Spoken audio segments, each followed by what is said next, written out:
Bonsoir à toutes, bonsoir à tous. Merci par avance de votre attention ce soir. Nous allons parler de la maladie ou plutôt du phénomène de Lyme dans sa globalité.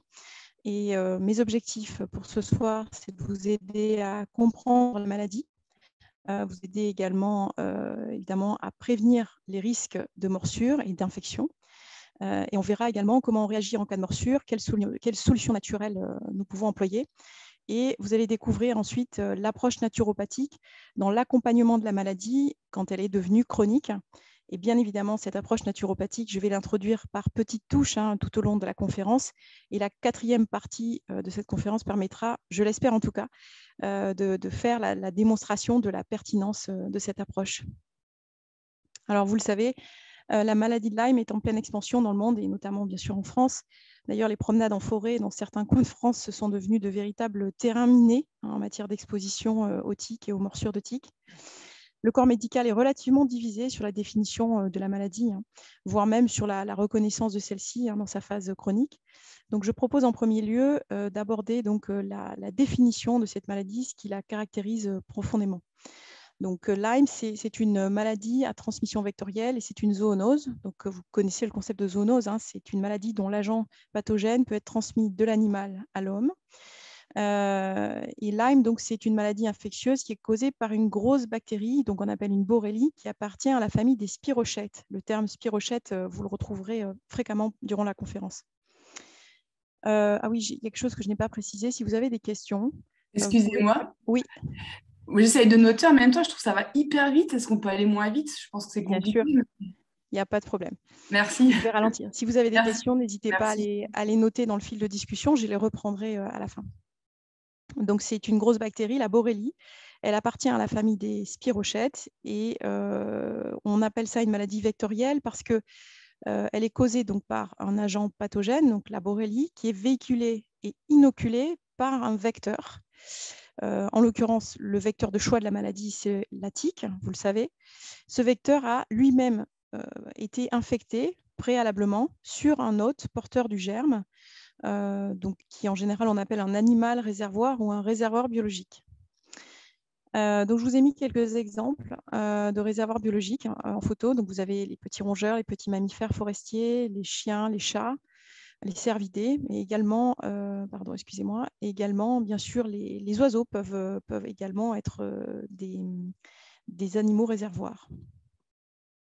Alors, la définition que je viens de vous donner, pour moi, c'est une définition qui est incomplète. C'est une définition incomplète parce que certaines tiques, en fait, véhiculent plusieurs parasites et plusieurs agents pathogènes, et une seule morsure de tique peut suffire à transmettre plusieurs maladies en même temps. C'est la notion en fait de co-infection qui sont très fréquentes en fait dans les maladies, dans le stade chronique de la maladie notamment. Ces co-infections bactériennes, je vous en ai mis un certain nombre en liste. Donc, il y a la bartonellose, qui est la maladie des griffes du chat. On peut avoir une infection par des mycoplasmes, c'est des petites bactéries qui pénètrent dans les cellules. Il y a la babésiose causée par un parasite unicellulaire, qui est la Babesia. Et puis, sinon, je n'ai pas mis en liste, mais il y a la tularemie, la rickétiose, l'ehrlichiose, etc. Il y a également des co-infections virales qui font partie, en fait, qui entrent dans la définition.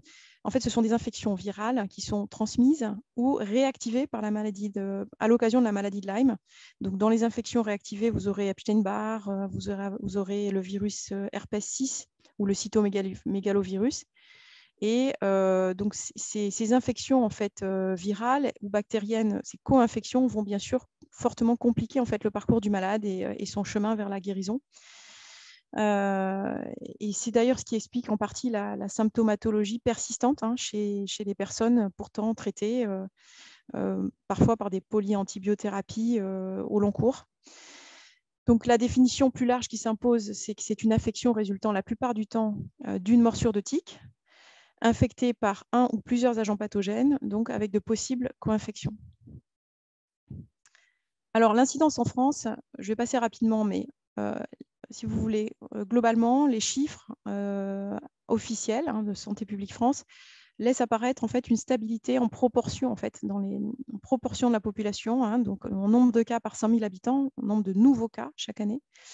et des chiffres d'hospitalisation qui n'augmentent pas, en fait, qui sont toujours aux environs de 850 à 900 par an. Les hospitalisations, ça concerne principalement des neuroborrélioses. Sauf que derrière, en fait, ces données sous-officielles, il y a une réalité qui est que en fait, le nombre de cas augmente de façon beaucoup plus rapide. Et il y a des raisons à cela. Bon, déjà, le premier signe en fait, de la maladie, qui est en fait l'érythème migrant, n'apparaît pas dans 30 à 40% des cas. Donc déjà, ça, c'est un signe en fait, qui en général est déclencheur du fait d'aller faire les analyses, faire les tests en première intention. Et quand il n'apparaît pas, souvent on ne fait pas le test en fait, et des années plus tard, la maladie peut apparaître. Donc seuls les cas testés positifs et ou avec érythème migrant vont rentrer dans les statistiques. Et en plus, il y a une problématique, c'est que les tests sont relativement peu fiables. Alors, ce qui fait que la maladie est quand même fortement sous-diagnostiquée. Alors, rapidement sur la fiabilité des tests de dépistage, les tests de routine, donc vous les connaissez probablement, mais c'est ELISA en première intention, et ensuite, si ELISA est positif ou incertain, c'est le Western blot qui est pratiqué en fait en ville.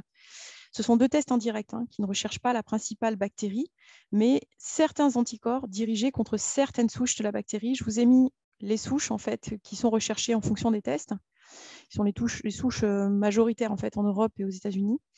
Alors, la problématique, c'est que si le test est réalisé trop tôt, avant une période de 4 à 6 semaines après le début de l'infection, il n'y aura pas suffisamment d'anticorps qui auront été produits. Donc, le test peut se révéler négatif, un faux négatif.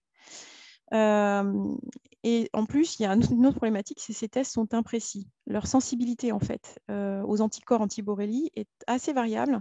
On a une sensibilité moyenne totale de 56% pour la combinaison ELISA ou Western blot. En gros, ce que ça veut dire, c'est qu'on passe à côté de la moitié des cas, en fait, de maladie de Lyme à cause en fait, de ce manque de sensibilité. Donc, il y a énormément en fait, de faux négatifs. Voilà, donc il y a d'autres tests qui existent. Si vous voulez, on pourra les évoquer en fait, et notamment le Félix Phage test, qui est vraiment un test prometteur. On pourra les évoquer pendant la séance de questions. Alors, il y a différentes causes en fait qui expliquent l'expansion en fait vraiment forte de la maladie depuis une trentaine d'années. Elles sont environnementales d'une part et humaines d'autre part. Donc, concernant les grandes causes environnementales, il y a quelqu'un qui a enlevé son... Est-ce que vous pouvez vous remettre en mute, s'il vous plaît? Sinon, j'ai peur que ça perturbe un peu. Je crois que c'est Emmanuel qui a enlevé sa sourdine micro.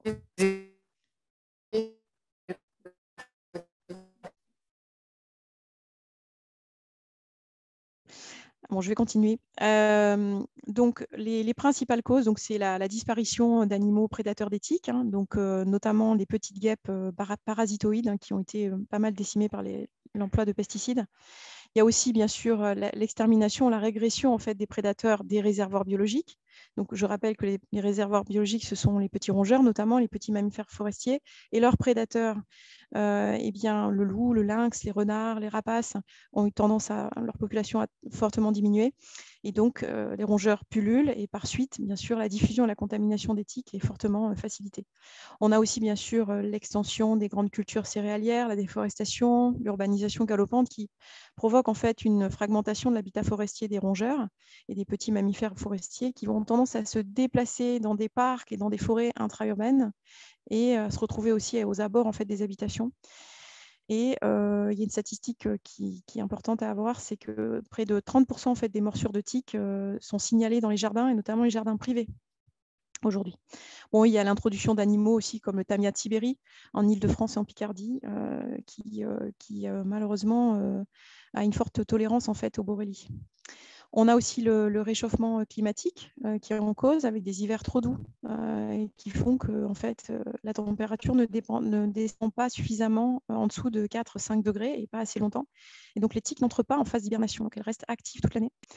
Et puis pour qu'une tique meure, il faut vraiment que la température descende largement et longtemps en dessous de zéro. Alors, le facteur humain aussi explique l'expansion de la maladie dans sa forme chronique. Alors ça, c'est un point important parce que ça introduit en fait véritablement la compréhension de la maladie et l'approche naturopathique. Donc, on constate un affaiblissement général de la vitalité et surtout donc, de l'immunité dans la population. J'en veux pour preuve depuis une trentaine, une quarantaine d'années l'augmentation en fait, de l'incidence des maladies auto-immunes. Et ça, c'est lié à un certain nombre en fait, d'éléments, de causes, dont la pollution qui évidemment intoxique le sang et les organes en fait, des personnes. Notamment, on pourra parler des problématiques des amalgames dentaires au mercure hein, qui affectent grandement en fait, l'immunité. Le surmenage, le stress aussi, avec le cortisol qui est un abaisseur d'immunité. C'est même un suppresseur d'immunité. La sédentarité également, qui va bien sûr empêcher la bonne circulation en fait, de la lymphe et donc qui transporte notamment les globules blancs. Le manque de sommeil aussi, hein, ou un sommeil de mauvaise qualité qui affecte fortement l'immunité. Avec une durée moyenne de sommeil de 6h42 minutes, les Français sont en dessous en fait, de ce qu'il faudrait, puisque c'est la nuit que l'organisme produit un certain nombre d'hormones qui facilitent notamment la prolifération et la différenciation des globules blancs. On a la généralisation de l'emploi des antibiotiques aussi dès le plus jeune âge, hein, qui affecte le microbiote, une alimentation moderne aussi qui est pasteurisée, souvent stérilisée, qui est peu vivante avec des cuissons parfois agressives. Et donc ça détruit bien sûr les nutriments qui peuvent être essentiels au bon fonctionnement du système immunitaire, mais ça ne contribue pas également à une diversification du microbiote. Donc tous ces facteurs affectent l'immunité générale de la population et bien sûr ça induit une fragilité de nos organismes face à des infections en général et en particulier face à des infections au Borrelie et bien sûr les co-infections. Alors, Lyme, c'est la grande imitatrice. Alors, je reprends là les mots du professeur Horowitz, qui est un grand spécialiste mondial hein, de la maladie. Alors, pourquoi il a surnommé la grande imitatrice? Parce que ses symptômes sont évocateurs de nombreuses pathologies chroniques. Alors, attendez, excusez-moi. Donc, tout d'abord, il y a une chronologie dans la maladie. Donc, il y a un stade précoce dit de primo-infection ou stade aigu, avec ou sans érythème migrant et avec ou sans dissémination. Et ensuite, il y a un stade qu'on appelle le stade chronique ou le stade de la maladie tardive dite disséminée. Donc, il y a deux grandes phases en fait dans la maladie lorsqu'elle s'est chronicisée, bien sûr. Pour heureusement une majorité de gens, on s'arrête en fait au stade de la primo-infection, voire on s'arrête au stade de la morsure de tique qui n'a pas donné lieu bien sûr à une infection.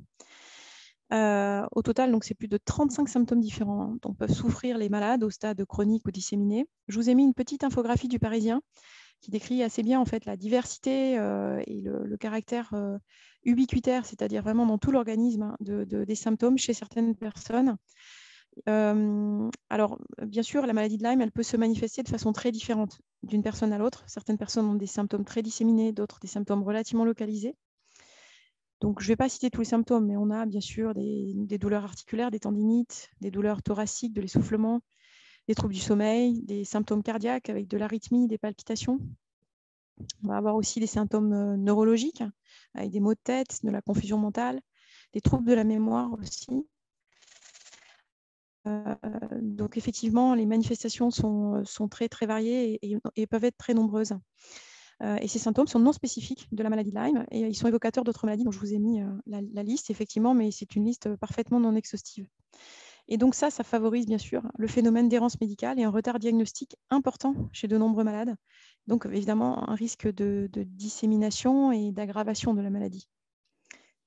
Alors, pourquoi est-ce qu'il y a de telles différences, une telle variabilité en fait dans les symptômes et dans l'évolution de la maladie d'une personne à l'autre? Alors, évidemment, ça dépend de plusieurs facteurs. Évidemment, le nombre de morsures de tiques, ça va être un facteur. Le stade auquel on a pris la maladie, c'est évident. La présence de co-infections. Y a-t-il des co-infections? Y a-t-il plusieurs co-infections bactériennes, virales? Et bien sûr, un point très important, c'est l'état général du terrain, le niveau de vitalité de la personne au moment de la primo-infection, avec notamment la question de savoir si l'immunité, la force et l'équilibre de son immunité. La charge toxinique aussi générale de l'organisme, la présence éventuellement d'une intoxication aux métaux lourds. D'ailleurs, le professeur Horowitz déclarait que sur les 12 000 patients chroniques qu'il a accompagnés, quasiment tous présentaient une intoxication aux métaux lourds. Donc ça, c'est vraiment un point qui est frappant, une réalité assez frappante. Et ça va dépendre évidemment de la capacité de détoxification de l'organisme. Alors, j'introduis là la notion en fait d'organes émonctoires. Donc, nous avons des organes qui sont un peu les éboueurs du corps humain. C'est eux qui permettent d'évacuer en fait les toxines, les déchets. Donc, c'est principalement donc, le foie, les intestins, les reins et la peau. Donc, voilà, ça, ce sont les voies d'élimination, les voies de sortie et les filtres et les organes qui permettent un petit peu de nettoyer, de détoxifier l'organisme. Et bien sûr, en fonction de l'état, de la vitalité de ces organes, bien sûr, la personne va plus ou moins bien gérer en fait on va dire les effets de bord en fait liés à la maladie. Alors, là, j'aborde une notion vraiment importante dans la compréhension de la maladie. C'est l'inflammation. Elle est vraiment au cœur du sujet. Alors, en phase de primo-infection, elle est vraiment très intense. Elle est presque disproportionnée. Et ensuite, elle devient chronique tout en restant intense au stade tardif et disséminé, avec une production permanente de molécules pro-inflammatoires. Vous avez dû en entendre parler, ce sont les cytokines, les fameuses tempêtes de cytokines qui étaient décrites dans les cas, en fait, dans les formes graves du Covid. Eh bien, donc, il y a une production permanente par le corps de ces cytokines pro-inflammatoires. Chez certaines personnes également, une production intense d'histamine. Pas chez tout le monde, mais chez certaines personnes. Et donc, évidemment, ces molécules inflammatoires, elles exacerbent elles-mêmes, parfois, elles génèrent un certain nombre de symptômes. Alors, comment est-ce que la Borrelia comment est-ce qu'elle peut causer en fait un tel emballement de l'inflammation? Alors, en fait, à sa surface, la bactérie, elle a une portion de protéines qui va attirer certains globules blancs sur le siège de l'infection, de la primo-infection. Et cette portion de protéines, elle va stimuler la production donc, de molécules inflammatoires, elle va surstimuler même la production de molécules inflammatoires par les globules blancs. Et tout au long d'ailleurs de leur croissance et de leur vie dans l'organisme, et y compris d'ailleurs au moment de leur destruction, en cas donc, de thérapie, les borrélies vont larguer des fragments de leur membrane. Et ils vont relarguer encore plus, hein, bien sûr, lors de leur destruction. Et en fait, ces fragments donc, pourront causer en fait, on va dire vraiment des explosions en fait, comme ça, d'inflammation. Et d'ailleurs, ces fragments peuvent même, dans certains cas, persister dans le liquide articulaire, même après l'éradication des borrélies. Ça aussi, c'est une notion en fait, qui est assez... qui est vraiment d'ailleurs problématique, mais qui est assez intéressante, je pense, à avoir en tête. Donc l'inflammation, elle est permanente et elle peut persister même après guérison. Alors, plus que la bactérie elle-même, donc c'est vraiment cet emballement de la production de molécules inflammatoires qui va exacerber les signes et les symptômes.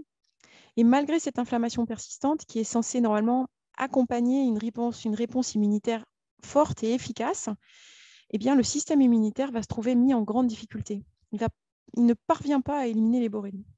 Alors, comment est-ce que les borrélies mettent en échec les défenses de notre organisme?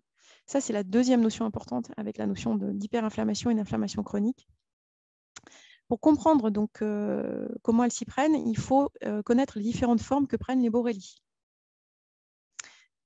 Alors, voilà une sorte de petite infographie où vous allez voir donc les différentes formes qui sont prises par les borrélies. Donc, vous avez la forme intracellulaire qui est classique pour des bactéries. Et vous avez dans les formes extracellulaires, donc qui sont à l'extérieur des cellules, vous avez la forme la plus connue, celle qu'on connaît, c'est la forme spiralée, c'est la forme spirochète. C'est celle-ci.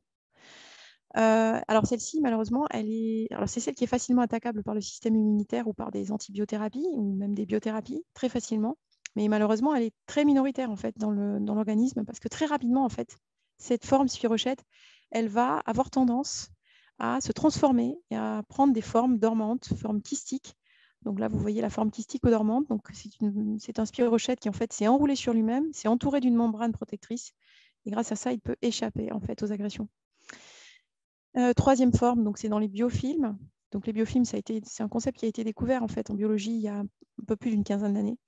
En fait, les bactéries vont se regrouper, vont faire des sortes de petits amas en fait, et vont s'entourer en fait d'une matrice protectrice, une sorte de matrice fibreuse en fait, qui va les mettre à l'abri en fait des agressions du système immunitaire. Et donc, cette mise en échec ou cette mise en difficulté du système immunitaire, Elle est liée au fait que, évidemment, la borrelie prend des formes kystiques, dormantes, et se met en biofilm, mais aussi parce qu'elle passe d'une forme à l'autre. En fait, elle est très agile. Et aussi le fait qu'il y a cette faible présence en fait, de la forme spiralée dans le sang, qui est vraiment la forme minoritaire.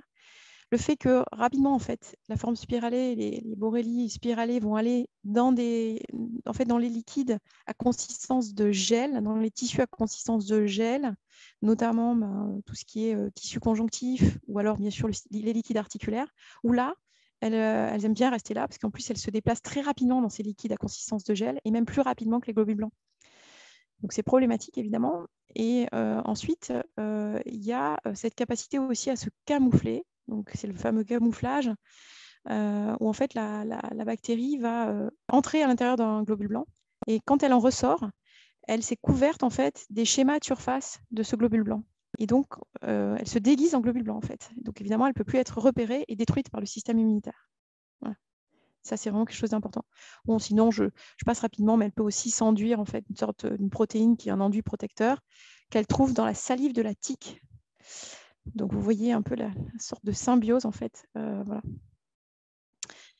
Et on constate à la longue, en fait, au fur et à mesure, après plusieurs mois, plusieurs années d'infection, que les globules blancs diminuent parce que le système immunitaire n'arrive plus à, en fait, tout simplement à dépister, à trouver en fait les borrélies. Évidemment, le système immunitaire sera d'autant plus affaibli si la personne souffrait déjà à la base de carences, d'une vitalité un petit peu diminuée, de problématiques intestinales. On va voir un petit peu toutes ces problématiques-là. Je vous propose maintenant d'aborder en fait les mesures préventives, parce que la première des mesures, c'est la prévention. Et ça commence bien sûr par se protéger des vecteurs. Donc les activités à risque, vous les connaissez, hein. C'est bien sûr la randonnée dans les sous-bois, le camping sauvage. Le jardinage aussi est devenu dans bien des régions en fait une activité maintenant à risque, puisque comme je vous le disais, hein, il y a un peu moins d'un tiers en fait des morsures de tiques qui ont lieu dans des jardins privés, et notamment pendant le jardinage ou pendant les jeux au jardin. Donc les précautions essentielles, bon, elles sont ces précautions évidentes, mais c'est de se couvrir de vêtements clairs, insérer le pantalon dans les chaussettes, la chemise dans les gants si vous jardinez avec des gants, porter un chapeau sur la tête si votre tête est au contact de la végétation. Ça, c'est des mesures de base qui sont évidentes, mais je les rappelle quand même. Et en complément de ces mesures de base essentielles, c'est bien sûr d'appliquer des répulsifs. Alors ça peut être des répulsifs cutanés, des répulsifs qu'on spraye en fait sur les vêtements. Alors, pour les répulsifs cutanés naturels, ils sont tous généralement à base d'une huile essentielle qui est l'eucalyptus citronné, dont la dénomination commerciale est le citriodiol. En général, c'est une concentration de 30 à 50%. Alors, leur utilisation est recommandée pour les adultes et les enfants à partir de 30 mois. C'est déconseillé pour les femmes enceintes et allaitantes. L'efficacité, elle est de 4 à 5 heures maximum. C'est vraiment éphémère. Et c'est une toxicité qui est principalement de contact avec donc, les tiques. Voilà, vraiment, la première des mesures, c'est vraiment de se couvrir en fait, hein, et on peut compléter effectivement avec, par exemple, un spray répulsif vêtements. Je vous ai mis sur la droite du site, vous verrez donc une recette type.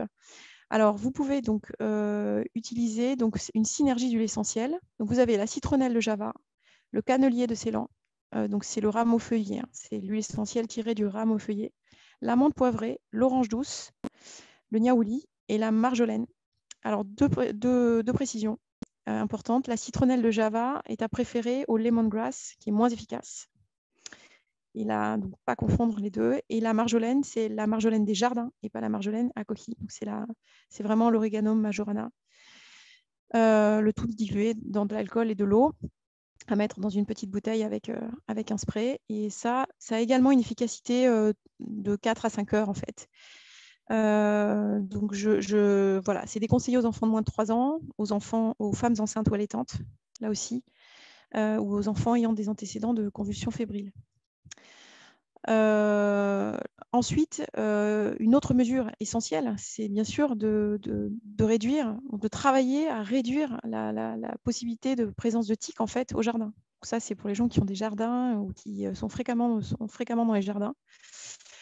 Alors, les mesures de base, donc c'est évidemment c'est la tonte régulière et courte, c'est le ramassage des feuilles tombées, qui sont des abris pour les tiques, bien sûr, parce qu'elles adorent les endroits, on va dire, humides et sombres.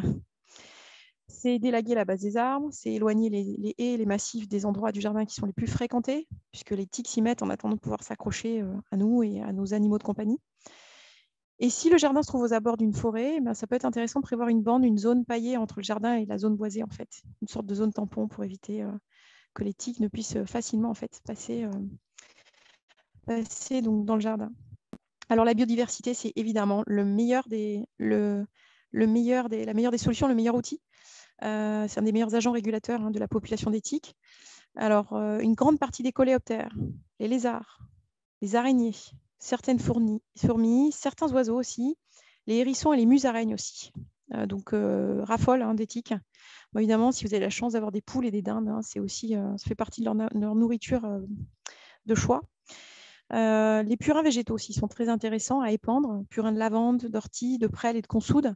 Bon, ce sont des insecticides naturels qui, en plus, enrichissent le sol. Donc, c'est vraiment un double intérêt. Les plantes utiles, les plantations utiles en jardin, donc ça va être les herbes, les plantes aromatiques, comme le basilic, le thym citron, le laurier. Les fleurs odorantes aussi, avec le géranium citronnelle, la lavande, la mélisse, très efficace. L'absinthe, le lantanier. Les châtaigniers aussi sont des répulsifs puissants contre les insectes en général et les tiques en particulier. Et dans les plantations à éviter, celles qui attirent les tiques, eh bien, je vous ai mis une petite photo d'un beau buisson de genêt, voilà, qui vraiment attire les tiques, donc c'est vraiment à éviter. Alors, en cas de piqûre, en cas de morsure de tique, les premiers gestes donc à réaliser, donc c'est d'abord d'utiliser bien sûr un tire-tique sans aucun produit anesthésiant ni aromatique pour éviter tout relargage de la salive de la tique vers le réseau vasculaire. Un tire-tique bien sûr de taille adaptée. Bon, si la tique est retirée dans les 24 heures, bon, les risques sont évidemment extrêmement faibles, voire quasi nuls, que la maladie soit transmise, que les borrélies soient transmises. Et il faut, alors je vous conseille de faire suivre ce geste mécanique par une application d'huile essentielle, donc une synergie d'huiles essentielles qui ont vraiment des vertus antimicrobiennes à vraiment un large spectre pour éviter, donc prévenir la dissémination d'éventuelles bactéries qui auraient été inoculées. Donc là, je vous ai mis donc ce mélange d'huile essentielle, cette synergie, donc bien sûr à diluer dans de l'huile végétale, donc la lavande vraie, fine ou officinale, et pas la lavande aspic, le tea tree, le ravinsara, la sarriette des montagnes, le niaouli et l'origan compact, qui sont vraiment, on a vraiment une synergie qui est à la fois très antibactérienne, antivirale, anti-inflammatoire, qui va vraiment agir puissamment en fait. Donc à mélanger dans un flacon vert teinté, on utilise le compte-gouttes. Une fois qu'on a retiré la tique, on met quelques gouttes, on masse, on applique en massage jusqu'à pénétration sur la zone de morsure. Oh, pardon, excusez-moi.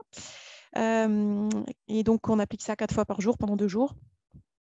Alors, pour les femmes enceintes et allaitantes, vous pouvez, pour les femmes enceintes après 3 mois de grossesse, vous pouvez appliquer un petit peu d'huile essentielle de lavande, et pas de lavande aspic, qui a des effets abortifs, mais de lavande vraie, de lavande officinale, diluée dans un petit peu d'huile végétale sur la zone de la morsure. Vous pouvez aussi utiliser de l'extrait de pamplemousse en application locale directe, comme un antiseptique en fait local, et compléter cela par un cataplasme d'argile en fait, d'argile verte, illite, voilà, surfine. Voilà, ça c'est ce que je peux vous conseiller. Pour les personnes qui n'ont jamais appliqué d'huile essentielle, je leur recommande de faire un test cutané préalable au pli du coude, au creux du coude. Alors, bien évidemment, pour minimiser les risques d'infection suite à une morsure, il y a une nécessité, bien sûr, vraiment d'avoir une immunité forte et donc, en préventif, de soigner son immunité tout au long de la vie et d'œuvrer à maintenir cette immunité au meilleur niveau. Moi, je résume souvent ça à une formule, c'est que le système immunitaire, c'est vraiment notre assurance vie, quoi. Donc, déjà, ça passe par une nutrition adaptée, avec une alimentation qui soit dense en nutriments, qui soit variée, qui soit vivante, avec en quantité suffisante des protéines, qu'elles soient d'origine animale ou végétale, qui apportent des briques de base en fait, pour le système immunitaire. Un apport aussi suffisant en acides gras polyinsaturés, notamment en oméga 3. Un autre point très important pour avoir une bonne immunité, c'est une bonne santé intestinale.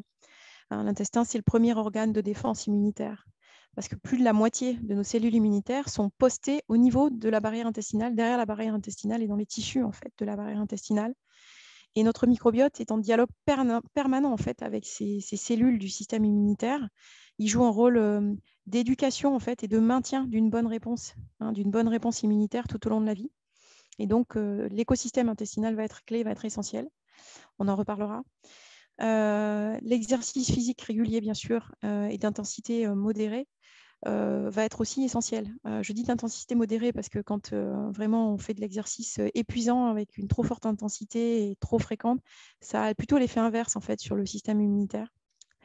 D'ailleurs, plusieurs études sont sorties, je vous en cite une.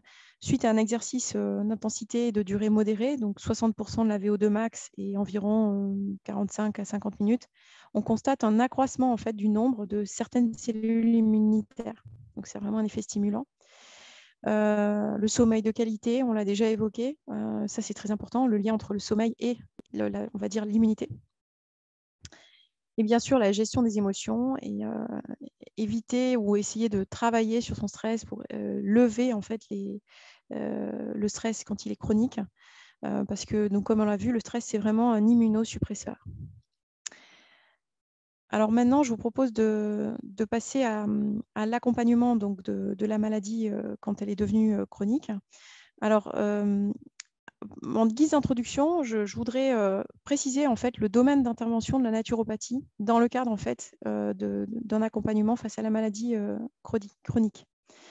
Alors, le domaine d'intervention, donc, c'est d'abord d'aider au rétablissement de l'équilibre du terrain de la personne. Donc, je définirai vraiment ce que j'appelle par terrain, parce que Lyme en fait a tendance à se chroniciser sur un terrain souvent un peu fragilisé. Et plus le terrain est fragilisé au départ, et plus la maladie va gagner rapidement du terrain et va affaiblir l'organisme. Bien sûr, la naturopathie, son objectif, c'est bien sûr de lutter contre les agents infectieux, bien évidemment. C'est de soulager aussi, d'apporter un soulagement pour les douleurs et les symptômes de la maladie. C'est d'accompagner aussi d'éventuels traitements antibiotiques. Et ne pas forcément s'y substituer, ce n'est pas du tout l'objectif ni le propos. Ça peut être aussi d'accompagner ces traitements, ces polyantibiothérapie qui sont souvent administrées sur la durée, en complétant l'action des traitements et en soulageant les éventuels effets secondaires en fait, de ces polyantibiothérapie, notamment au niveau intestinal, au niveau du microbiote. Et pour les personnes qui ont déjà eu en fait des polyantibiothérapie et qui sont en rechute, eh bien, c'est de proposer évidemment des solutions naturelles, des remèdes naturels et une approche vraiment globale et personnalisée que je vais évidemment vous expliciter dans quelques instants. Alors, évidemment, cette approche naturopathique, elle démarre sur une analyse préalable du terrain qui est vraiment incontournable. Alors, qu'est-ce que c'est le terrain en naturopathie? C'est la synthèse de 3 éléments essentiels. Premier élément, c'est l'hérédité, la constitution de la personne. Deuxième élément, ce sont les fragilités et les forces en fait, des différents organes, des différents systèmes en fait, de l'organisme. Et son mode de fonctionnement. Est-ce que la personne fonctionne plutôt sur, on dirait, sur batterie glandulaire ou sur batterie nerveuse? Ça, on résume ça sous l'appellation du tempérament naturopathique. Donc ça, c'est le deuxième élément, le tempérament naturopathique. Et le troisième élément, c'est la toxémie, le niveau d'intoxication en fait, de la personne, que ce soit de source endogène ou exogène. Donc cette analyse du terrain, évidemment, elle va être essentielle. Et ça va se faire, ça va prendre la forme d'un bilan de vitalité déjà en première intention, de toute façon en premier lieu, pour évaluer donc, le niveau de vitalité, l'état des forces et des défenses de la personne. Et l'idée, c'est vraiment de mettre en place en fait, vraiment un programme d'intervention qui soit vraiment adapté, qui soit évolutif, qui soit dynamique et complet, vraiment global. Cette analyse de terrain, on la complétera avec un certain nombre d'analyses sanguines et urinaires. Pour les malades de Lyme, elles sont assez nombreuses en général parce qu'il y a beaucoup de choses à voir. Alors, dans ce bilan sanguin et urinaire complet, il y a notamment, bien sûr, l'évaluation de l'état d'un certain nombre des émonctoires, en fait, avec en priorité un bilan hépatique et un bilan rénal, évidemment. Ça va être aussi, bien sûr, de vérifier ou en tout cas d'évaluer le niveau d'inflammation, donc les marqueurs de l'inflammation, de vérifier s'il y a ou non des carences ou des déficiences en vitamines, en minéraux, en acides gras de différents types. Ça va être aussi de faire peut-être un état des lieux des intolérances alimentaires et de s'assurer qu'il n'y a pas une intoxication importante aux métaux lourds. Donc, pour l'intoxication aux métaux lourds, je fais juste une petite parenthèse. Seul un test de provocation médicamenteuse réalisé chez un médecin spécialisé là-dedans sera vraiment pertinent. Faire une analyse d'urine, de sang ou un prélèvement, envoyer les cheveux comme ça dans un laboratoire, en fait, ça ne donne pas, en fait, ça ne permettra pas d'estimer le véritable niveau d'intoxication intracellulaire, en fait. Je vous renvoie à une lecture qui est très intéressante, qui s'appelle Vérité sur les maladies émergentes de Françoise Cambérac, qui est un livre que je vous recommande vraiment, dont je vous recommande la lecture. Je vous le mettrai, il sera dans la bibliographie en fin de présentation. Donc l'objectif, évidemment, une fois qu'on a évalué le niveau général, le niveau de vitalité de la personne, c'est de l'aider à retrouver une vitalité suffisante. Donc cette réserve vitale, on va pouvoir travailler dessus et on va dire l'augmenter en travaillant sur un certain nombre d'axes. Alors, en fonction des personnes, les axes vont évidemment varier. Ce sera du cas par cas. Il y a des personnes qui auront besoin qu'on travaille prioritairement sur la nutrition et le mouvement. D'autres, la nutrition sera déjà assez bien réglée, mais ce sera plutôt le sommeil et la micronutrition et le mental, par exemple. Donc, en matière de nutrition, bien sûr, ça va être bien sûr de veiller à ce que la personne ait une alimentation vivante, qui soit conforme à ses sensibilités alimentaires. Ça va être aussi, bien sûr, en termes de micronutrition, ça va être de mettre en place éventuellement une supplémentation qui sera ciblée par rapport aux carences et aux déficits préalablement identifiés. Bien sûr, on va analyser un petit peu le sommeil. Donc, et on va essayer de chercher à régler, à améliorer le sommeil. Souvent, en fait, les malades chroniques dorment assez mal parce qu'ils ont des douleurs en fait, permanentes. Et parfois, ils peuvent avoir aussi, bien sûr, des troubles neurologiques qui vont perturber, bien sûr, les cycles de sommeil, et, les hormones et les neurotransmetteurs du sommeil. Certaines personnes aussi, après des années en fait, d'infection et donc de douleurs et de difficultés rencontrées au quotidien, peuvent aussi évidemment avoir des troubles de l'humeur. Et ça affecte évidemment, dans certains cas, même des états dépressifs. Ça affecte fortement en fait, la qualité du sommeil. Donc on va analyser les problématiques. Est-ce qu'il s'agit de réveil nocturne, de difficultés d'endormissement, etc. Il y a un arsenal évidemment de plantes qu'on peut proposer pour soulager en fonction des problématiques, pour aider la personne déjà tout de suite à retrouver un peu de marge de manœuvre, un petit peu d'énergie et à avoir une meilleure recharge en fait la nuit. Bouger, donc ça va être très important. Remettre la personne en mouvement avec évidemment des exercices physiques d'intensité modérée, très progressifs, adaptés bien sûr aux contraintes et à l'état de la personne. On a évidemment dans certains cas des douleurs articulaires, des douleurs musculaires, des crampes. Et donc les personnes bougent de moins en moins et évidemment ils sont très affaiblis. Donc c'est un enjeu important. On proposera donc des exercices vraiment adaptés. Accompagner le mental, ouais, ça va être un point aussi important chez certaines personnes. Aider la personne à se relaxer, à se détendre. Donc là aussi, la naturopathie a vraiment un arsenal en fait, de techniques qui permettent, techniques de visualisation, de méditation, qui permettent à la personne de chasser un peu les pensées négatives et puis aussi de retrouver un peu de sérénité et de se remettre un peu au centre du jeu aussi. Parce que toute démarche en fait, vers une guérison en fait, suppose que la personne vraiment se remette au centre du jeu, devienne la personne la plus importante de son univers en fait, en quelque sorte. Alors, la lutte contre l'inflammation va être évidemment quelque chose d'essentiel, puisque vous l'avez compris, l'inflammation est au cœur du sujet dans la maladie de Lyme. On va utiliser pour cela l'alimentation, bien sûr, avec une alimentation anti-inflammatoire, riche en polyphénol notamment, avec bien sûr une alimentation riche en acides gras polyinsaturés, notamment de type oméga 3.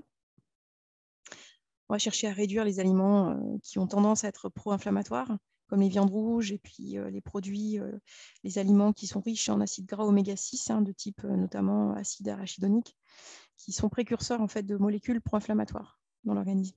Donc ça, on va vraiment essayer de réduire ça au maximum. Une supplémentation anti-inflammatoire en complément, en microbionutrition, sera intéressante aussi. On pourra utiliser le curcuma, par exemple, puisque vous le savez certainement, vous connaissez bien le curcuma, certainement, pour certains d'entre vous en tout cas.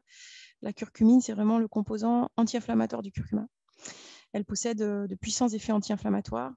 Elle contient aussi des composés anti-babésia. Ça peut être intéressant en cas de co-infection à babésia.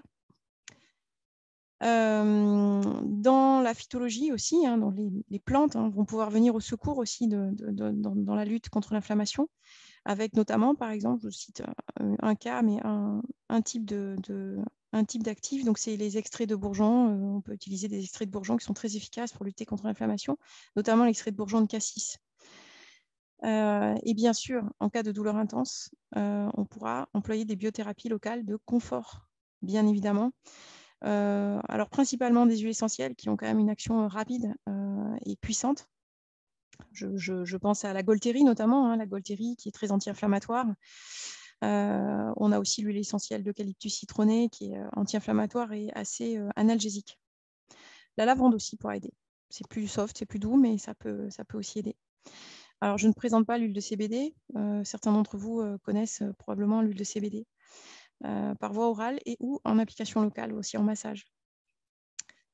Alors j'en ai déjà parlé, mais je vais l'évoquer là encore une fois parce que le mental, le lâcher prise, ça va vraiment faire partie en fait du chemin en fait de guérison, parce que l'errance médicale et les douleurs associées, et puis bien sûr une fatigue chronique qui est liée donc à la maladie, entraînent fréquemment en fait des troubles de l'humeur chez pas mal de personnes. C'est vraiment, ça rend vraiment leur vie très très compliquée.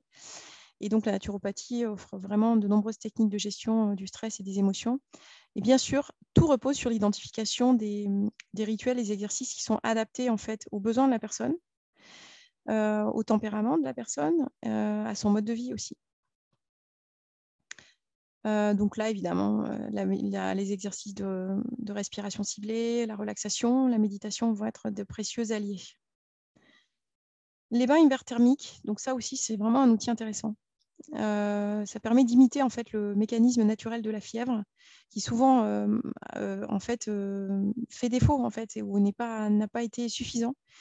Et c'est d'ailleurs le cas chez des personnes qui auraient une vitalité au départ au moment de la première infection qui serait un petit peu diminuée, et donc ils auraient tendance à pas faire en fait de fortes fièvres, souvent en lien en fait avec le niveau de vitalité.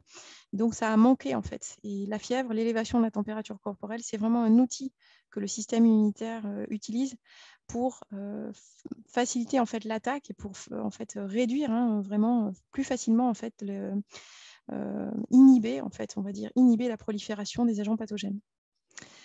Alors Borrelia supporte mal la chaleur évidemment comme beaucoup de bactéries, comme la plupart des bactéries, et au-delà de 41 degrés évidemment ça va lui faire très très mal. Alors pour ça donc on peut prendre des bains hyperthermiques. Alors pour les prendre en toute sécurité, on s'immerge dans un bain à 37 degrés et on augmente progressivement donc la température jusqu'à 41-42 degrés. Et on peut rester, donc on peut faire des séances de 15 à 20 minutes en fait, à renouveler régulièrement, bien sûr, pour avoir son plein effet en fait du bain hyperthermique.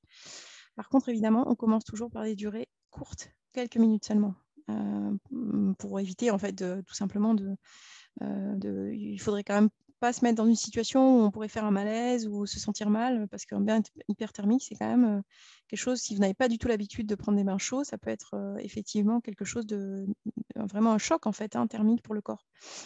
La fréquence, la durée vont donc dépendre évidemment de chacun.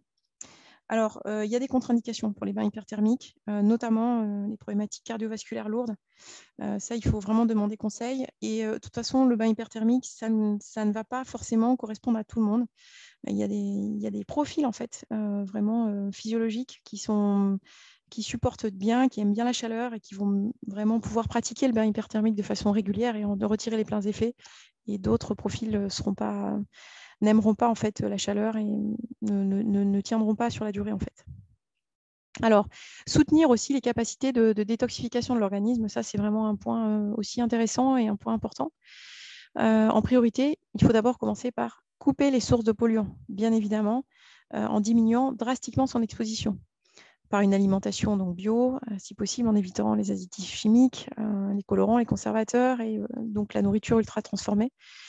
Les produits domestiques naturels seront évidemment à préférer, et les produits d'hygiène et de cosmétiques naturels aussi. Ça, c'est vraiment une façon vraiment de commencer à couper la source. Veiller bien sûr à une hydratation optimale, ça va être très important avec une eau pure, filtrée. Donc votre bilan hydrique, là aussi, ça varie d'une personne à l'autre et c'est adapté en fonction en fait de votre consommation d'aliments ou de boissons qui ont des effets déshydratants, en fonction aussi de votre niveau d'exercice physique, etc., etc. Les plantes amies du foie et de la vésicule biliaire. Alors là, bon, je vais en citer quelques-unes, mais bon, c'est bien sûr l'artichaut, le romarin, le chardon-marie, qui aide aussi à régénérer le foie, le desmodium également. Donc ça, ce sont des plantes du foie qui sont connues et qu'on peut utiliser pour, on va dire, augmenter un petit peu les capacités de détoxination de l'organisme et soulager aussi un petit peu, en fait, notamment soulager le foie. Alors là, je voudrais quand même faire, on va dire, préciser un certain nombre de points. Les draineurs hépatiques doivent être vraiment utilisés, on va dire, avec précaution sur un malade chronique de Lyme. Et c'est toujours au cas par cas, en fait. Parce que, en fait, ça dépend de votre niveau de vitalité. Si vous avez un niveau de vitalité et des capacités d'élimination insuffisantes, eh bien, en fait, la détoxination, la détoxification ne va pas se faire complètement. Elle ne va pas bien se faire, elle va être bloquée. Et en plus, vous risquez évidemment d'avoir des effets secondaires importants, une sorte de crise curative. En fait, on appelle ça crise curative, avec vraiment des malaises, des difficultés à gérer en fait cet afflux massif de toxines en fait, et ce drainage intense en fait du foie, qui peut d'ailleurs mettre le foie en inflammation. Donc vraiment pour ça, il faut évaluer la vitalité au départ et être bien sûr qu'on peut utiliser certaines plantes. Et certaines plantes d'ailleurs sont déconseillées en cas notamment de présence de calcul biliaire par exemple. Alors, les massages naturopathiques vont bien aider. Ils vont permettre de mettre en mouvement les toxines qui ont été relarguées par les bactéries. Ça va permettre de vraiment faciliter, donc, par cette mise en mouvement, ensuite l'élimination par les organes émonctoires. Ça va permettre aussi de se relaxer, de se détendre, de lâcher prise et aussi, dans certains cas, de soulager certaines douleurs en utilisant bien sûr des huiles essentielles analgésiques. Transpirer. Alors, transpirer, c'est bien sûr, on va le faire par des séances de sauna sec notamment, donc des séances de sauna naturopathique. On appelle ça aussi le sauna finlandais. Ça va vraiment aider l'organisme à éliminer les toxines via la peau. Alors, pour réaliser une séance de sauna, il faut d'abord s'assurer au préalable qu'on transpire suffisamment.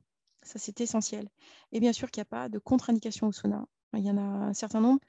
Notamment les problématiques cardiovasculaires, des accidents cardiaques récents ou d'hypotension, par exemple. Les problématiques circulatoires aussi, quand elles sont vraiment lourdes, ça peut être vraiment une contre-indication. Donc là aussi, à vérifier auprès du centre de sauna ou auprès donc, du naturopathe. Alors, le renforcement et le rééquilibrage de l'immunité, ça c'est aussi un point évidemment important puisque, comme on l'a vu, les borélies ont tendance à vraiment mettre en difficulté en fait nos défenses naturelles, nos défenses immunitaires. Et donc, rééquilibrer, renforcer l'immunité, ça va être un axe de travail important. Donc, l'objectif, c'est vraiment d'aider l'organisme à lutter plus efficacement contre les borélies et contre les co-infections, qu'elles soient bactériennes ou virales, quand il y a des co-infections. Et ça passe par d'abord rétablir une bonne santé intestinale et un bon équilibre du microbiote. Et bien sûr, là aussi, c'est du cas par cas. Chaque personne peut avoir des problématiques différentes, des besoins, des difficultés, on va dire, digestives ou par exemple intestinales spécifiques. Donc là, ce sera vraiment une cure personnalisée au cas par cas.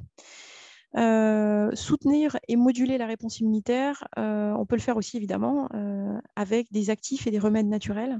Alors il y a les habituels, la cérola, l'échinacée. Vous avez aussi l'huile essentielle de Ravinsara pour les co-infections virales, puisque c'est vraiment une action antivirale forte. Les produits de la ruche aussi vont être très, très, très intéressants à utiliser, avec notamment la gelée royale, bien sûr. et la propolis également. Alors la gelée royale, par exemple, 500 mg par jour, ça peut être une dose intéressante. Ensuite, il y a l'éleutérocoque, qu'on appelle aussi le ginseng sibérien. Donc, c'est une plante tonique qui est stimulante du système immunitaire.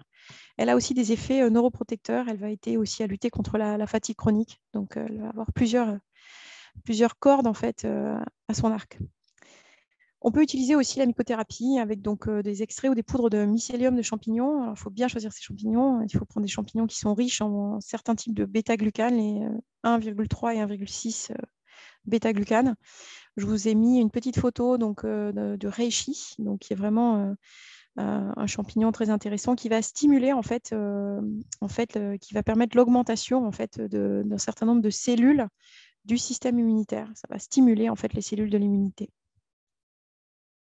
Alors, il faut bien choisir ces produits à base de mycélium de champignons, parce que vous le savez, le champignon, c'est vraiment une éponge à polluants. Donc, la méthode et le lieu de culture vont importer grandement. Il y a aussi des problématiques de compléments qui sont beaucoup trop peu concentrés en bêta-glucane. Et donc, vous n'aurez pas vraiment d'effet en fait, avec certains compléments à base de mycélium de champignons. Donc, il faut vraiment bien faire son choix et demander conseil éventuellement en cas de doute. Alors, avant d'aborder les plantes et les actifs naturels anti-Borrelie, donc toute la partie vraiment biothérapie antibactérienne et antivirale en cas de co-infection virale, je voudrais préciser un certain nombre de notions et de points pour vraiment préciser et définir le cadre. Donc, l'enjeu en fait de ces biothérapies qu'on va utiliser, donc, c'est bien sûr d'avoir une action, de détruire à la fois les formes spirochètes, donc les formes, vous savez, les formes spiralées, mais aussi les autres formes, donc toutes les formes enquistées, les biofilms, et bien sûr ça dans tout l'organisme. Ça, c'est vraiment l'enjeu majeur. C'est pas d'avoir une action qui s'arrête au niveau en fait, de la sphère intestinale. Il faut vraiment que les biothérapies se répandent dans l'organisme.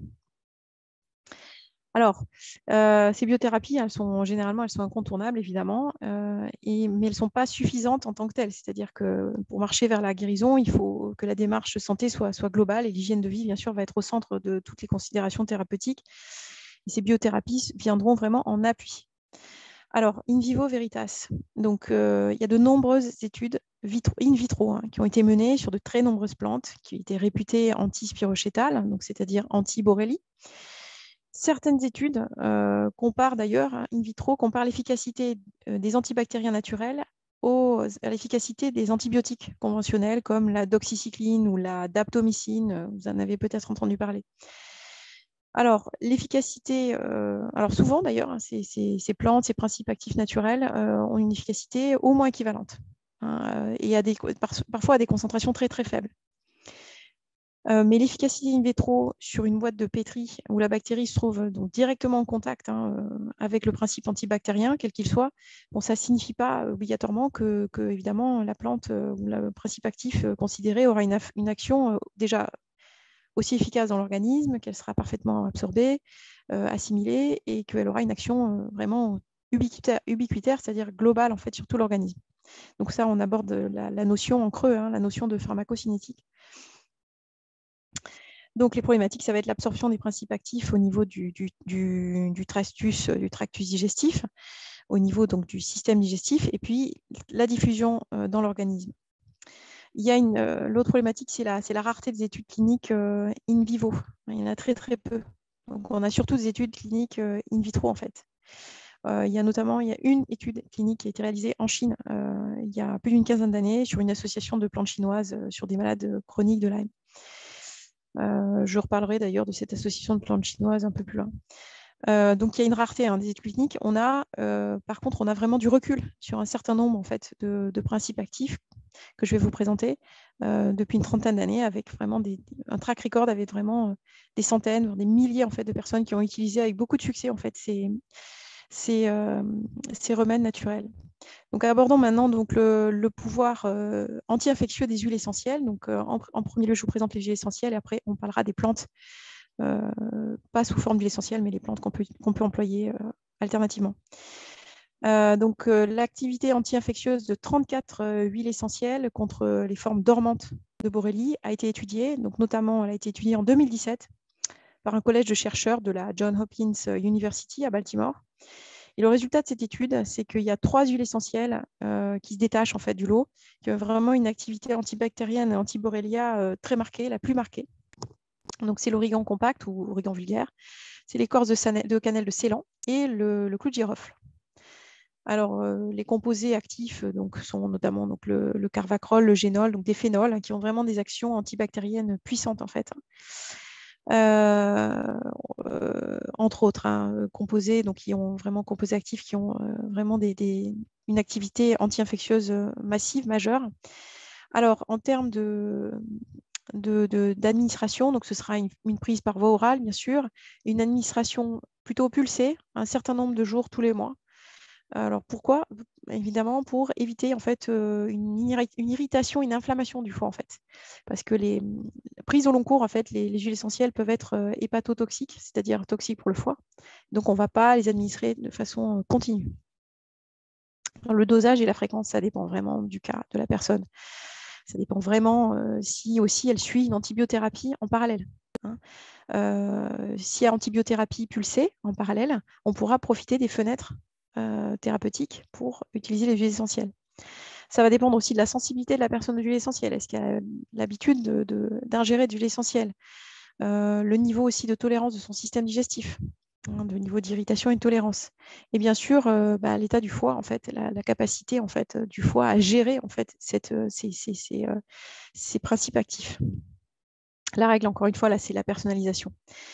Il faudra bien choisir ses huiles essentielles, bien sûr, les prendre 100% naturelles et pures, bio, les prendre totales, composant, donc avec tous les composants aromatiques de la plante ou de la partie de la plante qui est utilisée. Alors, en parlant donc de diffusion des actifs dans l'organisme, puisqu'on parlait de pharmacocinétique, les huiles essentielles, elles ont une excellente capacité de diffusion dans l'organisme. Bien qu'elles soient faiblement solubles dans les liquides corporels, on dit elles sont lipophiles, c'est-à-dire qu'elles aiment plutôt en fait l'huile et les consistances huileuses, mais elles ont une excellente capacité en fait de diffusion. En quelques minutes, elles sont dans la circulation sanguine et elles passent la barrière hémato-encéphalique. Donc ça, on le sait. Les études de pharmacodynamie nombreuses ont été réalisées sur les huiles essentielles. Donc là, vraiment une très bonne efficacité, une puissance d'action. Bon, les précautions, bien sûr, il y a des précautions à prendre et des contre-indications. Les femmes enceintes et allaitantes et les enfants de moins de 12 ans en fait, ne pourront pas utiliser cette synergie d'huile essentielle. Il faut aussi faire preuve de prudence en cas d'hypertension. Bien sûr, ces huiles essentielles ne peuvent être administrées que diluées. Ça, c'est vraiment un point essentiel et je vous recommande vraiment de prendre conseil et d'essayer de vraiment définir un dosage qui soit le plus adapté. En commençant bien sûr toujours par des dosages vraiment très faibles et en augmentant progressivement. Alors les huiles essentielles, elles ont donc un pouvoir anti-infectieux puissant qui est connu, on l'a vu, mais certaines personnes ne supportent pas la prise d'huile essentielle par voie orale et notamment au long cours.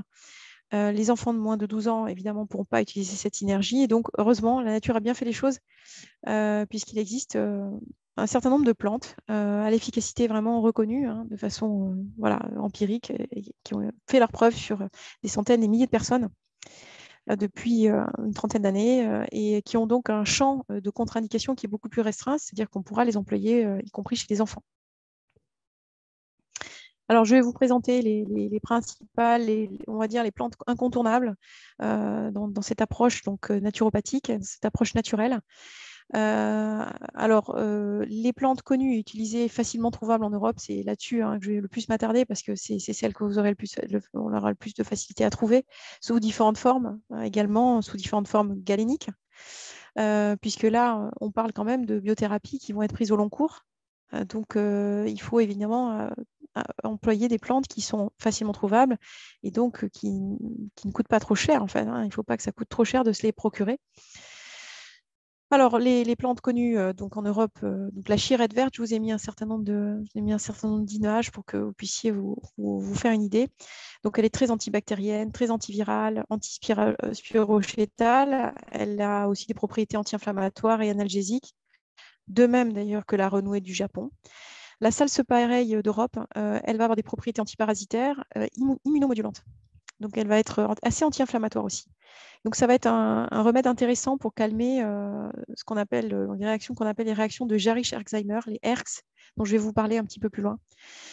Donc, c'est la salse pareille d'Europe qui sera vraiment intéressante. Donc, les plantes d'Amérique du Sud, je vais m'attarder surtout sur la griffe du chat, qui est donc une plante originaire du Pérou. Elle est très anti-inflammatoire et antioxydante et elle va aider à soulager les raideurs et les douleurs en fait, articulaires. Elle a aussi des propriétés antivirales intéressantes, donc ça va être intéressant en cas de co-infection virale.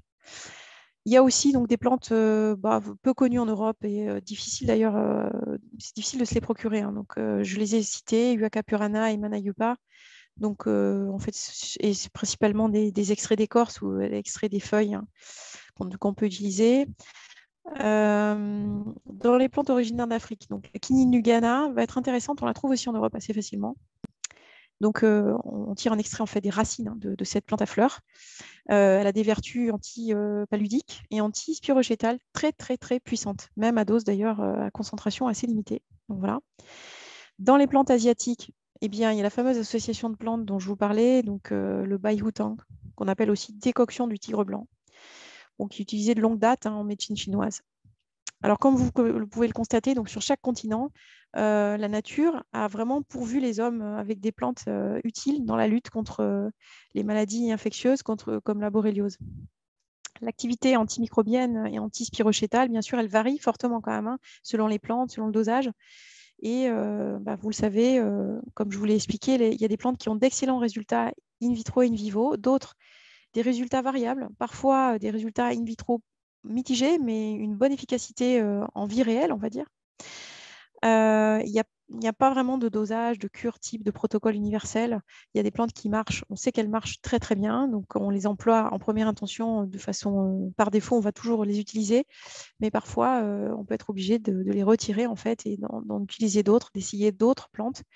Tout ça en fonction évidemment de l'évolution en fait de la situation et de l'évolution de l'état de la personne. L'avantage de la plupart de ces plantes que je viens de vous citer, c'est qu'on peut en utiliser plusieurs à la fois et on peut les utiliser en même temps qu'un traitement antibiotique également. Donc ça, c'est vraiment très intéressant. Voilà. Je vais vous faire un petit focus sur la réaction de Jarisch-Herxheimer. Alors, la définition d'un Jarisch-Herxheimer, c'est que c'est un malaise général sévère, donc qui est lié en fait à une exacerbation intense des symptômes de la maladie. Généralement, c'est en réponse à des traitements qui soient conventionnels, donc les antibiotiques, hein, ou alors en réponse à la prise de biothérapie, de remèdes naturels. Même, ça peut se produire en réponse à une tisane de plantes antispirochétales. Hein. Donc, la raison, c'est lié en fait à la destruction des bactéries, des borrélies, qui entraîne une libération importante et soudaine en fait, de fragments de membranes de bactéries. Et comme je vous l'expliquais au début donc, de la conférence, ces fragments sont pro-inflammatoires. En étant détruites, les borrélies, elles vont aussi libérer un certain nombre de toxines. Et là aussi, ça va avoir tendance à vraiment à aller charger et à aller un petit peu déborder en fait, les organes émonctoriels.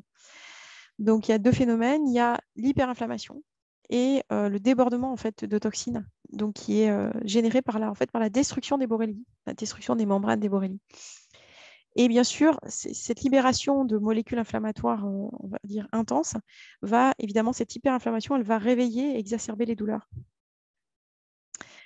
Alors en général, ça signe quand même l'efficacité de la thérapie qui a été engagée hein, dans la destruction des bactéries, puisque ça veut dire que les borrélies sont en train d'être détruites, donc c'est plutôt bon signe, mais c'est quand même très désagréable.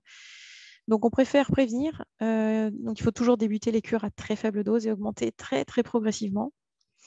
En préventif, il faut évidemment travailler sur l'inflammation, mais ça fait évidemment partie en fait de l'approche naturopathique globale en fait, hein, et l'approche de terrain.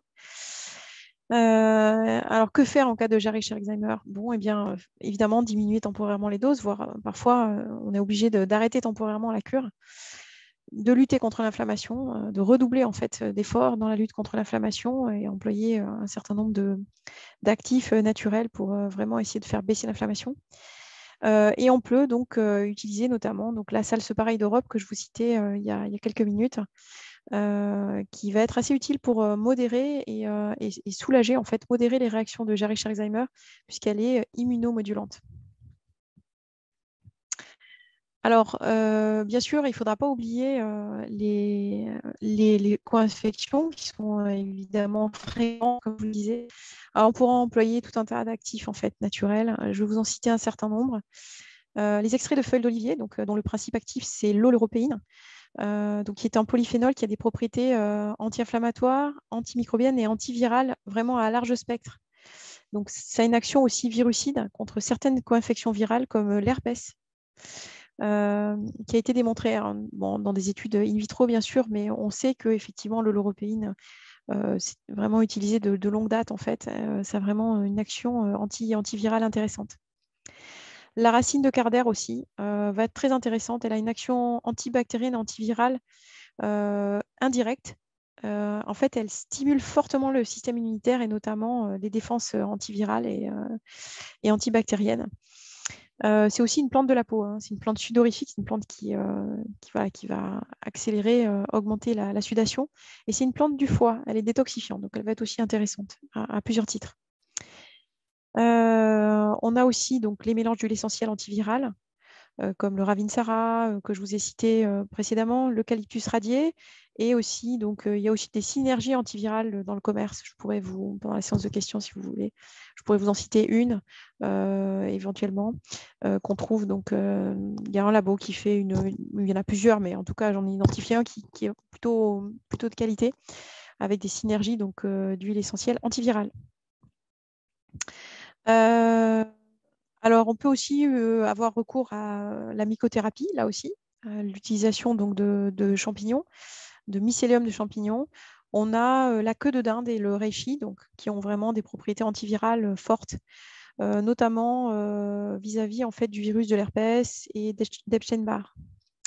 Voilà, ce sont des virus qui peuvent être réactivés à la faveur en fait, du déclenchement ou de la chronicisation de la maladie de Lyme. Donc voilà, ça va être aussi des outils assez intéressants à utiliser. Alors, en conclusion, donc, ce qu'on peut retenir, c'est que Lyme, c'est vraiment en fait une rencontre entre un terrain et des agents pathogènes. Le déclenchement et l'évolution de la maladie, comme pour toutes les maladies infectieuses, qu'elles soient bactériennes ou virales, c'est toujours la rencontre entre un terrain particulier avec un niveau de vitalité particulier et avec un agent pathogène. Plus le terrain est fragilisé, bien sûr, et plus le risque de chronicisation et le niveau d'atteinte sera important. Évidemment, chaque malade est différent. Il faut adapter la stratégie à l'état du terrain et au cas par cas. Et d'ailleurs, faire évoluer celle-ci de façon dynamique, hein. Il y a un ordre et un moment adapté pour mener chacune des actions de terrain, les actions de revitalisation, les actions de détoxification, les actions aussi, bien sûr, les biothérapies, hein, qu'elles soient antibactériennes, antivirales. Et bien sûr, il faut, étant donné la complexité en fait, des situations hein, qui sont rencontrées par les malades chroniques, il faut bien prioriser, ordonnancer correctement en fait, les différentes actions pour ne pas provoquer justement des réactions indésirables, des jarry Alzheimer, et pour ne pas aussi favoriser les risques de rechute. Aller au contraire vers une diminution du risque de rechute. Et puis, bien sûr, pour avoir le temps de mettre en place les dosages adaptés, que ce soit pour les plantes et pour les huiles essentielles. Alors, quelle que soit la stratégie employée, donc, le maître mot, c'est patience et longueur de temps. Parce que les borrélies, elles déjouent bien sûr les mécanismes naturels de l'immunité. Et bien sûr, elles affaiblissent l'organisme.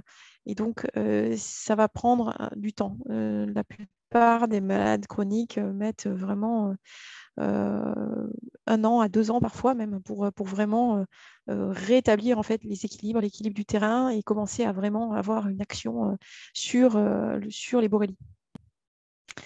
Donc, bien sûr, aucune stratégie curative stéréotypée hein, ne devrait être employée parce que c'est vraiment du cas par cas et chaque malade de Lyme est un cas particulier.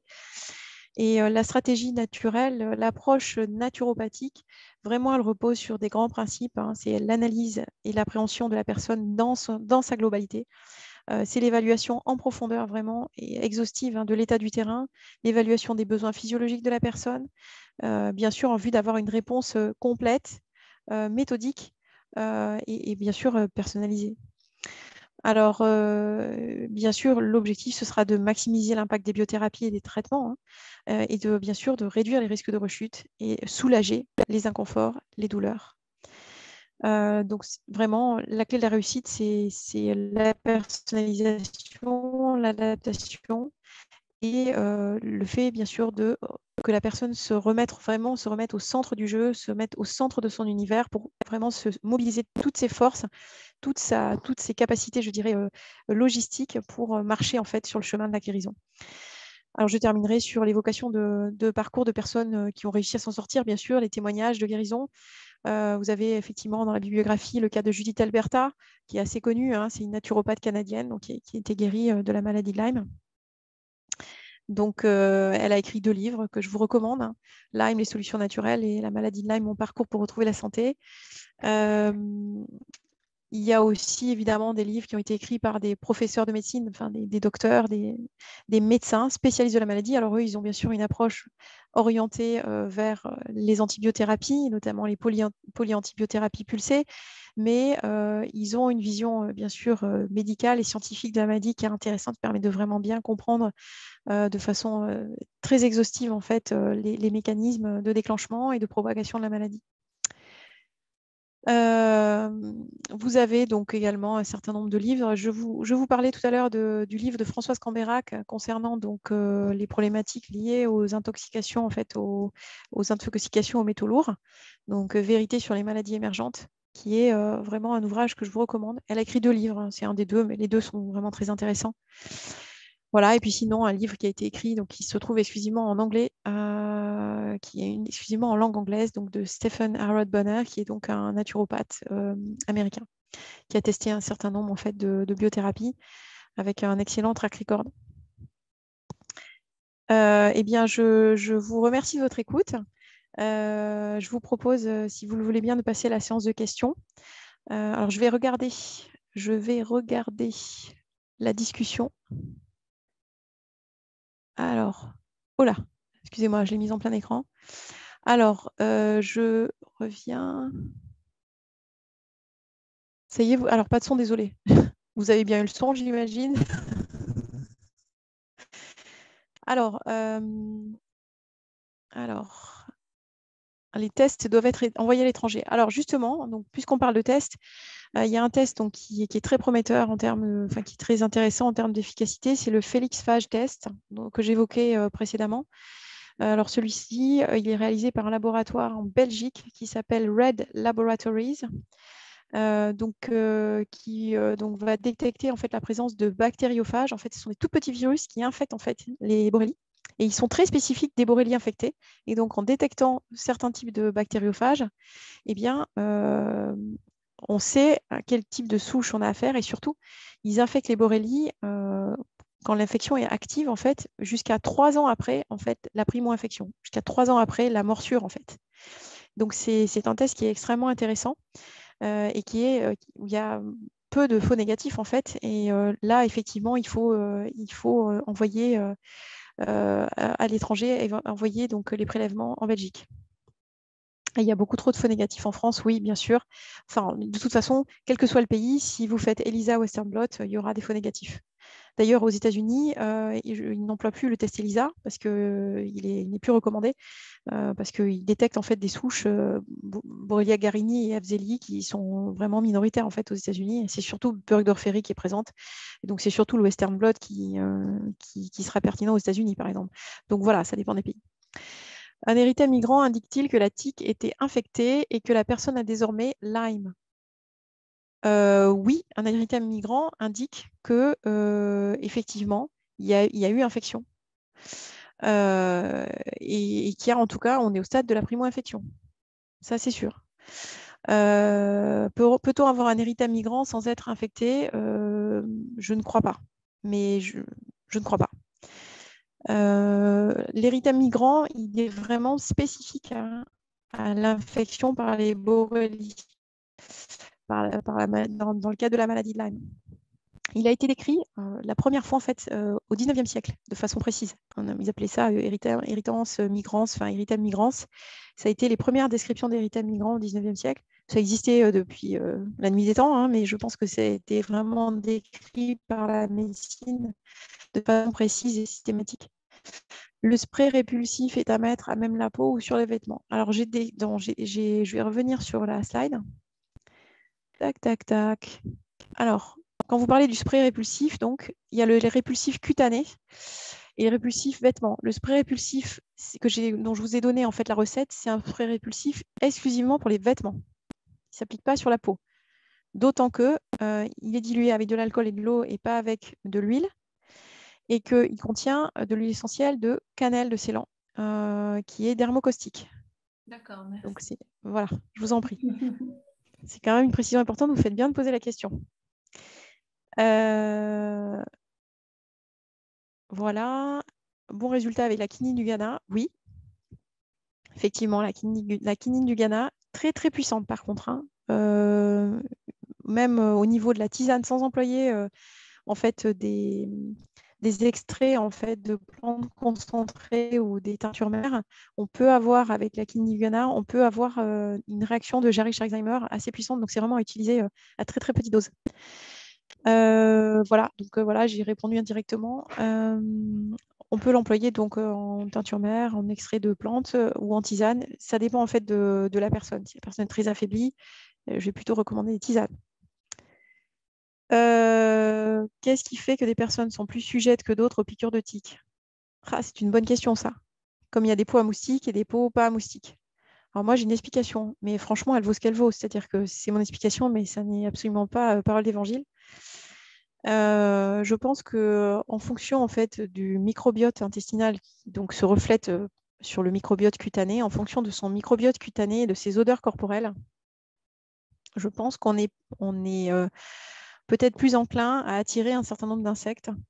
Et je pense que les tiques ne font pas exception en fait. C'est pas des insectes à part, c'est des insectes, ce sont des animaux comme les autres qui vont réagir en fait et vraiment utiliser leur odorat pour en fait choisir en fait leur hôte et décider de sauter sur la personne ou pas. Mais en même temps, sincèrement, je pense que c'est aussi quand même vraiment beaucoup le hasard, malheureusement, si vous êtes dans une zone qui est très infestée et que vous ne portez pas des vêtements couvrants, que vous n'avez pas pris de précautions.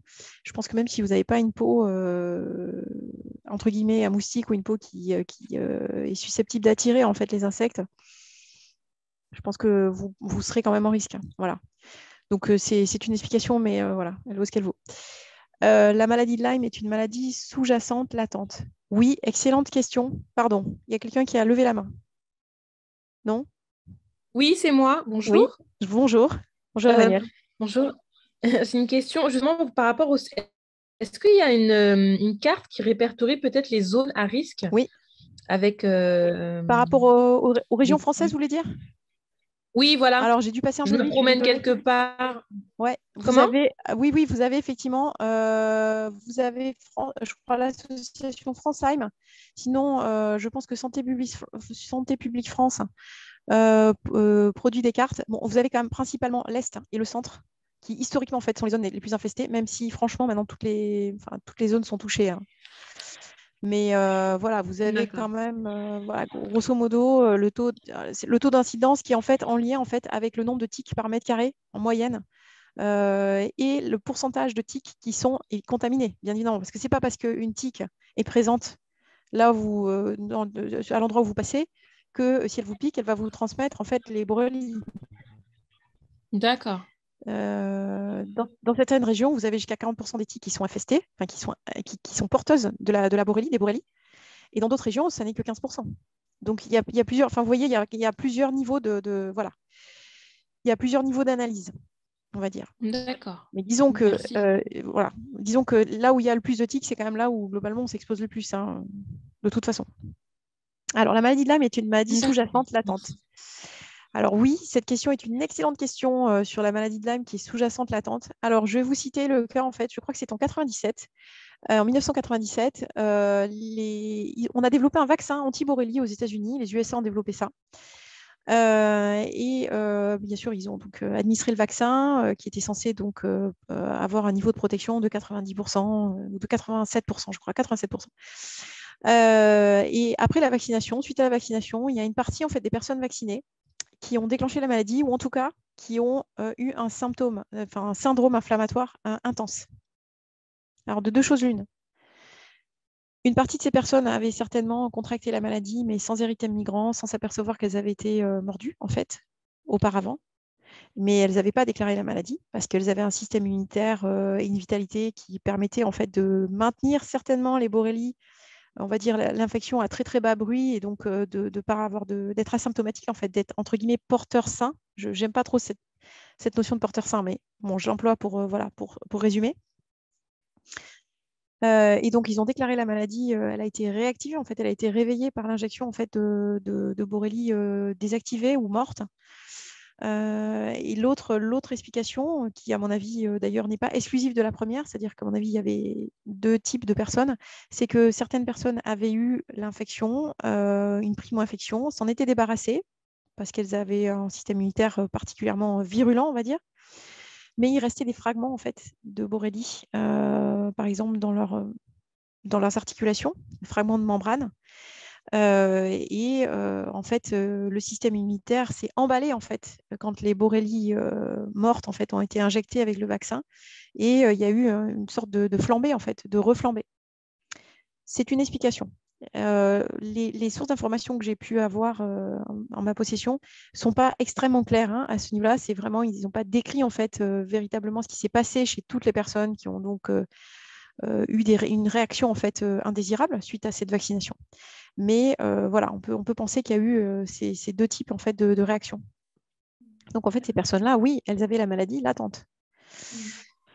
Réponse sur la Kinugana, ça dépend bien sûr de chaque personne, mais jusqu'à présent, je note que la teinture mère donne de meilleurs résultats. La tisane n'est pas toujours de bonne qualité. Oui, effectivement, c'est la teinture mère bio, effectivement, donne de bons résultats parce qu'elle est très, très concentrée.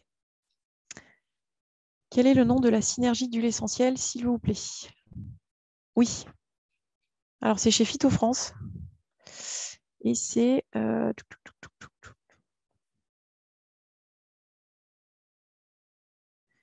c'est chez Phytofrance. Excusez-moi, je me le suis noté. C'est Activir, je crois que ça s'appelle. Oui, c'est ça, Activir. Non, Antivir HE 3D. Antivir, huile essentielle 3D chez Phytofrance, qui me semble être une synergie intéressante quand on n'a pas envie, pas le temps, ou pas, on n'a pas envie de faire ces mélanges soi-même. N'oublions pas le professeur Christian Spiron, mais bien évidemment, je ne l'ai pas oublié. Il a publié pas mal d'articles, il est intervenu de façon assez importante. Bien sûr, je me suis beaucoup documentée ces dernières années sur ce qu'il avait pu dire sur la maladie de Lyme. Maintenant, c'est vrai que lui, il reste sur l'emploi en fait, d'antibiothérapie de long cours. Bien sûr, il parle de l'approche naturelle complémentaire, de l'approche de terrain. Il évoque sans évoquer la notion de terrain ou sans s'attarder dessus, mais bien évidemment, c'est quelqu'un de bon sens et qui est très sensible à l'approche en fait, globale de la personne. Maintenant, il n'a pas forcément théorisé ça de façon extrêmement détaillée, documentée. Voilà. C'est pour ça que je ne l'ai pas cité, mais ce n'était pas un oubli ni volontaire de ma part. Quels sont les symptômes? Alors, je n'ai pas compris la question. Quels sont les symptômes? Est-ce que vous pouvez préciser votre question, s'il vous plaît? Oui, comment vraiment savoir en fait qu'on a la maladie de Lyme? Est-ce qu'il y a des symptômes qui doivent nous alerter? Justement, toute la problématique, c'est que les symptômes sont spécifiques de la maladie. Une fatigue chronique qui passe pas. Alors en fait, c'est simple. Hein, la plupart des gens, globalement, s'ils ne se sont pas aperçus qu'ils avaient été piqués par une tique, parce que ça, c'est bien sûr une grande partie en fait des gens qui développent un Lyme chronique en général, ou alors qui ont fait une antibiothérapie précoce suite à une piqûre de tique avec apparition d'un érythème migrant, antibiothérapie qui s'est révélée malheureusement inefficace. Donc ces personnes-là, elles ont des symptômes. Bon, en général, si elles ont une érythème migrant avec une antibiothérapie précoce et qu'elles développent en fait une fatigue chronique, des douleurs articulaires, des symptômes neurologiques ou même cardiaques, on va dire que l'orientation vers un diagnostic de Lyme sera évidemment plus facile, plus simple. Par contre, évidemment, l'errance médicale, on va dire longue et complexe et difficile, elle va beaucoup concerner les gens qui, en fait, ne savent pas qu'ils ont été piqués, ne savent pas remonter, en fait, à la piqûre de tige dans leur mémoire, dans leurs souvenirs, n'ont pas vu apparaître d'érythème migrant, ou alors il a eu lieu, mais dans une partie du corps qui n'était pas facilement visible, en fait, dans le dos ou à l'arrière de la jambe, enfin, ils ne s'en sont pas aperçus, quoi. Et là, effectivement, eh bien, ces personnes-là, elles vont alors assez souvent souffrir d'arthrite, de douleurs en fait, articulaires, mais ce n'est pas le cas de tout le monde. Il y a des personnes qui développent des neurolymes exclusifs, c'est-à-dire ils n'ont que des symptômes neurologiques, avec des pertes de mémoire, des troubles de la mémoire.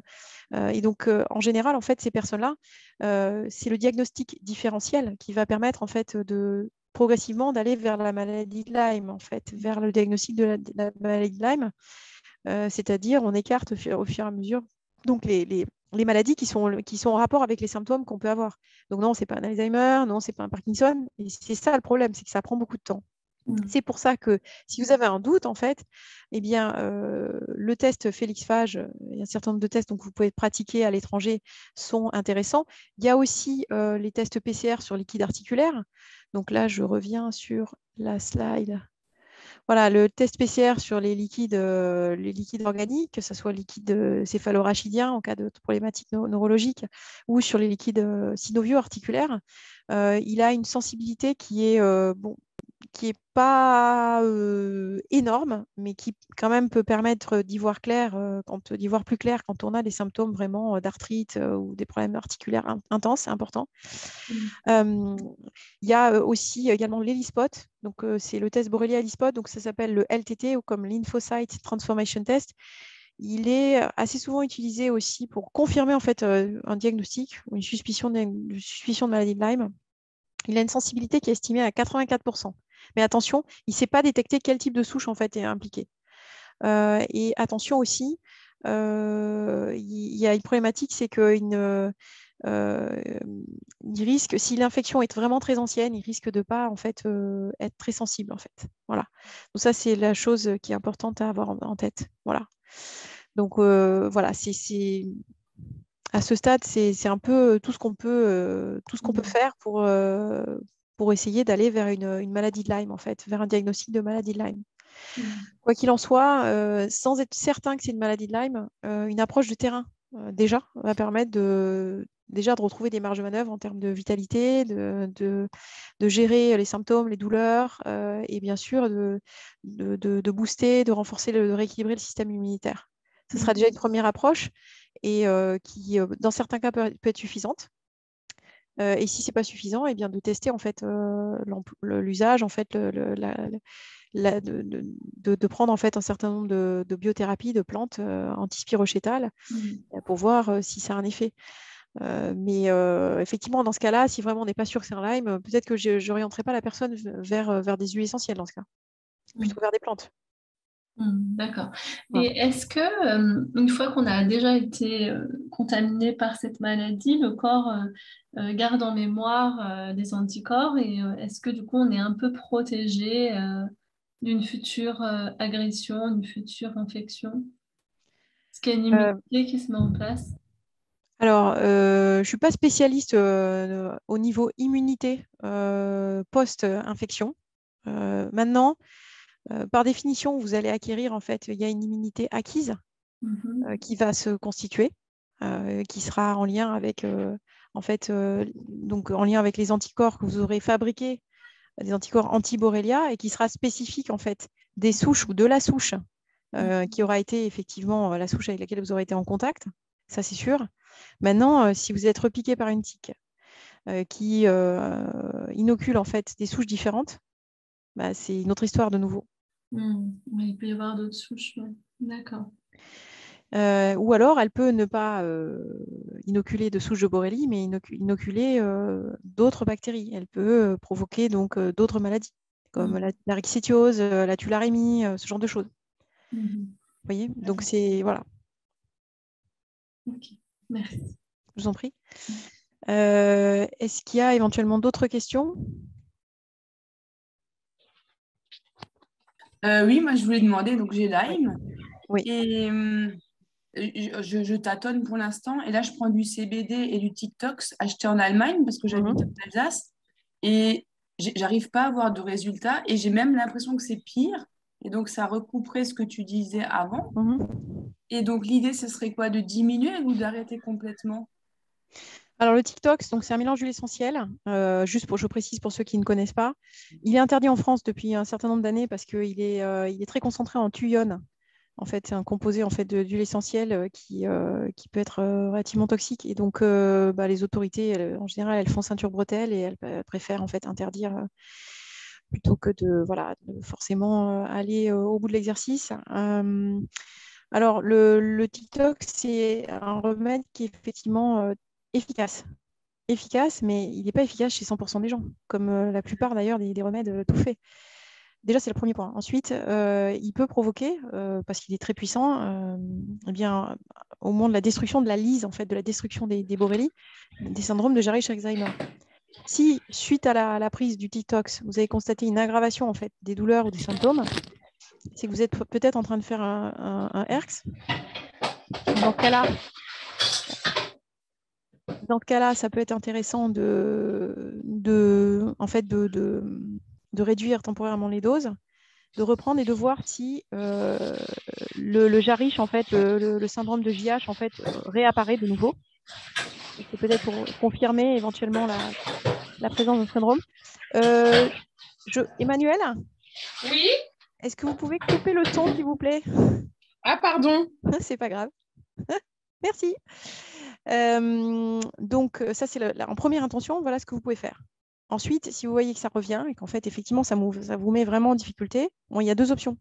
Soit vous continuez le TikTok, mais à dose réduite et éventuellement de façon pulsée. Peut-être aussi que votre foie, en fait, il est débordé. En fait. Il est débordé, il est engorgé, et il a des capacités de détoxification qui sont réduites du fait en fait, de la présence de l'infection qui est là depuis un moment. Et donc, il faut aussi faire un travail au niveau hépatique. Et ensuite, ce que vous pouvez faire, donc deuxième option, c'est de passer effectivement sur des plantes plutôt que des huiles essentielles. Donc effectivement, les plantes que j'ai pu citer, vous pouvez utiliser donc un petit peu de chirette, de quinine du Ghana. Et ma question, c'était les plantes, excuse-moi, Ouais. sous quelle forme? Plutôt en gélule, plutôt en teinture mère, en tisane? Qu'est-ce que tu préconises? Alors, si on est très sensible, on peut démarrer par de la tisane, mais effectivement, en certains cas, ce ne sera pas suffisant.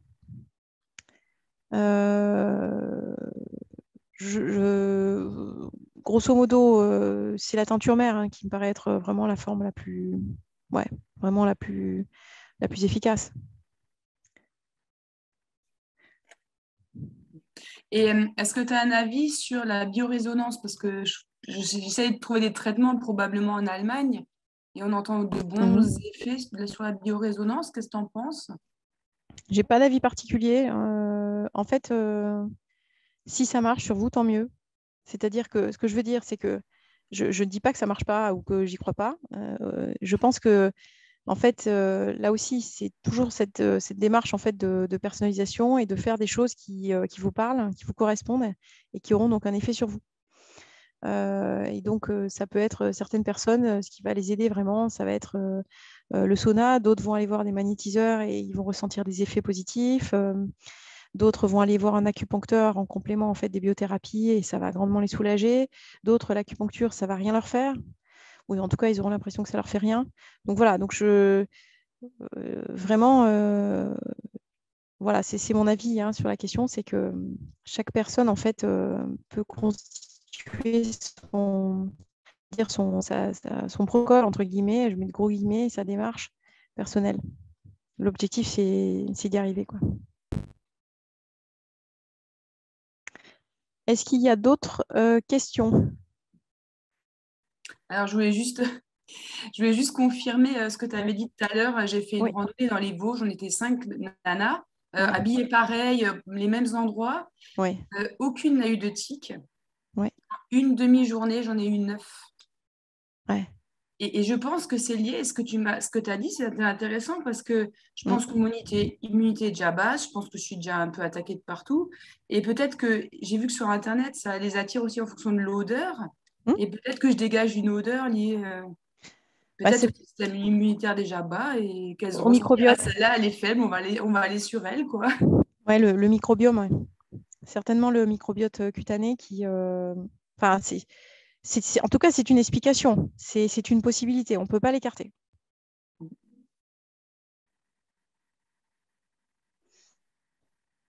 Est-ce qu'il y a d'autres questions? Si personne ne pose de questions, je vais encore en Oui, poser une. bien sûr. J'ai une amie qui vient juste de me dire qu'elle a l'auréole et qu'elle me Mhm. dit comment je fais et elle ne veut pas du tout passer aux antibiotiques. Alors, est-ce Ouais. que vraiment les antibiotiques, c'est une case obligatoire et on soutient avec d'autres choses ou on essaye de ne pas y passer avec que des plantes? Je pense que c'est compliqué. Alors, les antibiotiques marchent dans une partie des cas. Ça marche. Ça marche pas dans tous les cas. La preuve, c'est qu'il y a des gens qui viennent aux biothérapies après une rechute suite à une antibiothérapie. Après, en France, les antibiothérapies, les polyantibiothérapie pulsées extrêmement précises, en fonction de là où vous consultez, en fait, vous risquez de ne pas forcément avoir les polyantibiothérapie de pointe. Ça, c'est un premier élément déjà. Le deuxième élément, c'est que on peut faire sans. Et certaines personnes, de toute façon, sont contraintes de faire sans parce qu'elles sont déjà passées par là, en fait. Mais pour que ça fonctionne, il faut vraiment, vraiment mettre toutes ses chances de son côté et il faut véritablement travailler sur le terrain, faire un vrai travail global en fait, sur l'inflammation, sur le système immunitaire, sur le microbiote, sur la vitalité, sur les capacités de détoxification. Et ça, c'est vraiment essentiel. Moi, mon propos n'est pas de dire les antibiothérapies ne fonctionnent pas. Non, non, je veux dire, dans un certain nombre de cas, ça fonctionne très bien. Mais pour les personnes chez qui ça n'a pas fonctionné, on peut vraiment se tourner vers des plantes et vers les huiles essentielles avec de la réussite, véritablement. Et j'ajoute que, comme je disais dans la présentation, les huiles essentielles comme les plantes que j'ai présentées ensuite peuvent être utilisées en parallèle, en association, en parallèle des traitements, des traitements conventionnels. D'ailleurs, ça maximise évidemment les chances de succès et ça permet aussi de réduire les risques de rechute.